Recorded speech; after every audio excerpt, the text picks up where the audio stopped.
ہم ماں باپ کو نوکر سمجھتے ہیں، جب چلے جائیں پھر قدر ہوتی.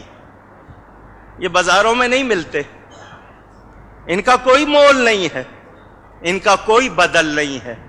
ہماری ہر غلطی پہ وہ پردہ ڈال دیتے ہیں، ہم سے برداشت ہوتے. میں اپنی والدہ ماجدہ رحمت اللہ تعالی علیہ 10 سال ہو گئے. ان کی وفات کے بعد جو کتاب لکھی تھی میں نے کہا چلو لوگوں کے لیے مسائل بھی لکھ دوں. حدیثیں لکھنے بیٹھا. پہلی مرتبہ اس موقع پہ میں نے وہ حدیث پڑھی، اتفاق سے اس سے پہلے میری نظر سے نہیں گزری تھی. موسیٰ علیہ السلام کی روایت ہے، اس میں سب سے بڑا گناہ کیا ہے؟ سب سے بڑا ہم سمجھتے ہیں کسی کو قتل کر دینا، غیبت کر دینا، زنا کر لینا، شراب پی لینا ہے، ہم تو اس کو سمجھتے ہیں. اس حدیث میں تھا سب سے بڑا گناہ یہ ہے ماں باپ بلائیں اور میں کہہ دوں میرے پاس ٹائم نہیں ہے. یہ سب سے بڑا گناہ. اور ہم نے یہ کتنی بار کیا ہوگا؟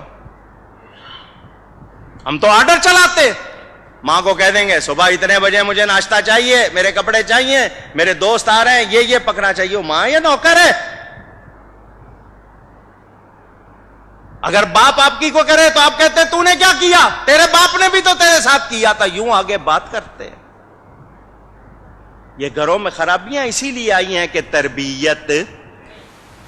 حضور صلی اللہ علیہ وسلم کا ارشاد بیہقی شریف میں حدیث موجود، فرمایا میں عشاء کی نماز پڑھ رہا ہوتا، میری ماں میرا نام لے کر بلاتی، میں نماز چھوڑ کر ماں کے پاس جاتا.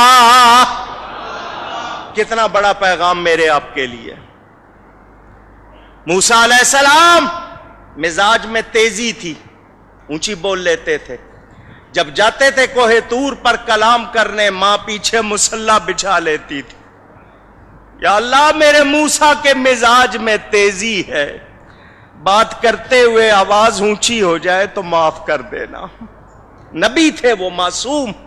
ماں ہوتی ہے، دعا کر رہی ہے، ماں کا انتقال ہو گیا. موسیٰ علیہ السلام طور پر گئے، غیب سے آواز آئی آج ذرا ہوش سے بات کرنا، پیچھے دعا کرنے والی نہیں بیٹھی. اب پہچانو ہمارے گھروں میں بے برکتی اسی لیے ہے کہ ہم نے ماں باپ کی قدر بلا دی.